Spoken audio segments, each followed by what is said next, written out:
নমস্কার বন্ধুরা, নতুন আরো একটা ভিডিওতে তোমাদের সকলকে স্বাগত জানাই। আজকে আমাদের এখানে ওয়েদার হচ্ছে ভীষণ গরম। আর আজকে আমার মা মণ্ডপে পুজো দিয়েছে হচ্ছে গিয়ে আম আর দুধ, মানে দুধ কলা আম দিয়ে পুজো দিয়েছে। তো তাই অনেকটা দুধ আর আম বেশি করেই মাকে আনতে বলেছি, আর আমি মাকে বলেছি যে একটু বেশি করেই এনো, তাহলে যাতে আমি একটু আজকে মিল্ক শেক বানাতে পারি। তো অনেকদিন ধরে আমার ভীষণ মিল্ক শেক বানাতে ইচ্ছা করছিল। তার মধ্যে এখন যেহেতু গ্রীষ্মকাল, তো আমটাও পেকে গেছে, তো আমও এখন ভালোই পাওয়া যায়। তো ভাবলাম তাহলে আজকে ম্যাঙ্গো মিল্ক শেক বানাই।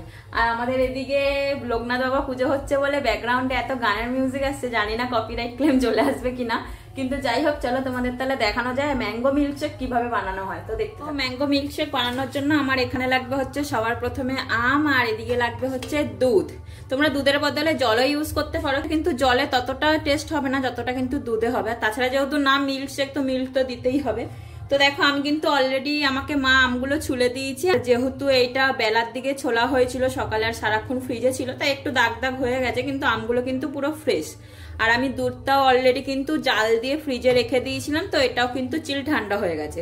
এবার তোমরা যদি রানিং মানে কুইক এখনই দুধ জাল দিয়ে করো, বা দুধটা তোমার রুম টেম্পারেচারে রয়েছে আর আমটাও তোমার রুম টেম্পারেচারে রয়েছে, তাহলে কিন্তু অবশ্যই তোমরা আইস কিউব ইউজ করো, ঠিক আছে, যখন মিক্সিতে গ্রাইন্ড করবে। তো এখন কিন্তু আমরা এই আমগুলোকে কেটে নেবো, আর এগুলোকে মিক্সার গ্রাইন্ডারে কিন্তু গ্রাইন্ড করবো। যেহেতু আমার এখানে আমও ঠান্ডা আর দুধও ঠান্ডা, তাই আমার কিন্তু এখানে কোনো রকম আইস কিউব লাগবে না। আজকে যেহেতু লোকনাথ বাবার পুজো রয়েছে, তাই জন্য আমাদের এইদিকে আমাদের বাড়ির কাছাকাছি, মানে পুকুরটার একটু ওই পাশেই আমাদের একটা লোকনাথ বাবা মন্দির আছে, ওখানে পুজো হচ্ছে, তাই ওখানে তো মিউজিক চলছে। তো এবার মিউজিক দিলেই কিন্তু তোমরা তো জানোই ইউটিউবে কপিরাইট আসে, আর আমার হতে পারে যে পুরো কন্টেন্টটাই পুরো মিউট করে দিল। তাই জন্য আমি আজকে অনবরত বকবক করছি বিনা কারণে। তো আমাদের এখানে ওয়েদার সম্পর্কে তো তোমাদেরকে বলেছি যে এখানে যথেষ্ট গরম। তবে হ্যাঁ, বিকেল বেলার দিকে আমাদের এদিকে না ওয়েদারটা বেশ ঠান্ডা হয়ে যায়, হালকা হালকা কিন্তু হাওয়া দেয়, তো তাতে আমাদের কিন্তু রাত্রেবেলাটা অনেকটাই ঠান্ডা হয়ে যায়। তো তোমাদের ওদিকে কাদের ওয়েদার কেমন রয়েছে আমাকে কিন্তু অবশ্যই জানাবে। তো দেখো কথা বলতে বলতে কিন্তু আমার এদিকে আমগুলো সব ছাড়ানো হয়ে গেছে। এবার কিন্তু এগুলো মিক্সার গ্রাইন্ডারে দিয়ে দেবো। তোমাদের কিন্তু আমি আবারও বলছি যে যাদের আমগুলো কিন্তু একদম রুম টেম্পারেচারে থাকবে, মানে ঘরেই থাকবে, তারা কিন্তু আইস কিউব দিয়ে নিও এখানে মিক্সার গ্রাইন্ডারে মিক্স করার সময়। এখানে কিন্তু আমি এবার ইউজ করব পর্যাপ্ত পরিমাণে চিনি। যেহেতু আমগুলো অনেকটাই মিষ্টি, তাই জন্য আমি কিন্তু বুঝে বুঝেই চিনি ইউজ করব। আমি অল্প অল্প চিনি দেবো। প্রথমে আমি অল্প চিনি দিলাম, এরপরে যদি মনে হয় আমার পরে যে চিনি আরো লাগবে, তখন আমি চিনি ইউজ করব। এরপর আমি এখানে দুধটা ইউজ করব।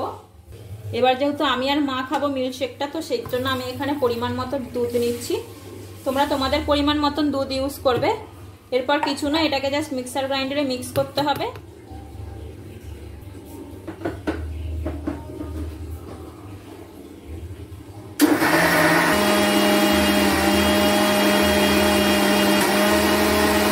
কিন্তু গ্রাইন্ড করা হয়ে গেছে, তোমাদের একদম কাছ থেকে দেখাই। দেখো ব্যাটারটা কতটা স্মুথ হয়েছে। আর অবশ্যই মনে রাখবে এই অবস্থায় কিন্তু তোমরা একবার চেক করে নেবে যে চিনিটা তোমরা নিজেদের মতন করে দিয়েছো কিনা, মানে মিষ্টিটা ঠিকঠাক হয়েছে কিনা। আর দেখো ব্যাটারটা কত সুন্দর স্মুথ হয়েছে। আচ্ছা, এই অবস্থায় তোমাদের বলে রাখি, আমি পরে দুধও অ্যাড করেছিলাম একটু একটু করে। এবার তোমরা যদি মনে করো যে না তোমরা একটু গাঢ় খাবে আইসক্রিমের মতন করে, তাহলে কিন্তু তোমরা দুধটা কম দিও, তাহলে দেখবে আরো গাঢ় হয়ে যাবে ওইটা। আর আমি কিন্তু এটা অলরেডি কিছুটা মিল্ক শেক খাবো, আর কিছুটা কিন্তু আমি আইসক্রিমেও জমাবো, যাতে আমি পরে খেতে পারি। তো দেখো আমাদের কিন্তু এদিকে মিল্ক শেক রেডি। তো এখান থেকে না কিছুটা আমি আইসক্রিমের জন্য তুলে রাখবো। দেখো ব্যাটারটা কতটা স্মুথ হয়েছে, দেখেছো?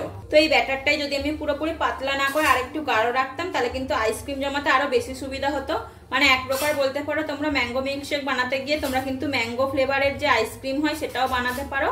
খালি দুধটা কম ইউজ করবে, আর যদি মিল্ক শেক করতে চাও তাহলে দুধটা বেশি ইউজ করবে। তো দেখো আমার কিন্তু দুটো আইসক্রিম হয়ে গেল এখানে রেডি। এবার এটাকে আমি ফ্রিজারের মধ্যে রেখে, ডিপ ফ্রিজে রেখে 4 থেকে 5 ঘন্টা রেখে দিলে এটা কিন্তু সেট হয়ে যাবে। এবার এই ব্যাটারটাকে আমি আরেকটু পাতলা করব, তাই জন্য কিন্তু আমি এর মধ্যে আরেকটু দুধ ঢেলে নেব। তো যেহেতু আমি এখানে দুধ অ্যাড করছি, তো এখানে কিন্তু আমাকে আরো একটু চিনি অ্যাড করতে হবে। দেখো এবারে মিল্ক শেকটা কতটা বেশি তরলের মতন হয়েছে, আর দেখতেও কত ভালো হয়েছে। তো আমাদের মিল্ক শেক রেডি, এবার খালি পরিবেশন করার পালা। তো দেখো আমাদের মিল্ক শেক কিন্তু পুরো রেডি হয়ে গেছে। দেখো দেখতে কত সুন্দর হয়েছে। তো আজকের মতন ভিডিওটা এতটাই, দেখা হবে আবার অন্য কোনো ভিডিওতে। টাটা।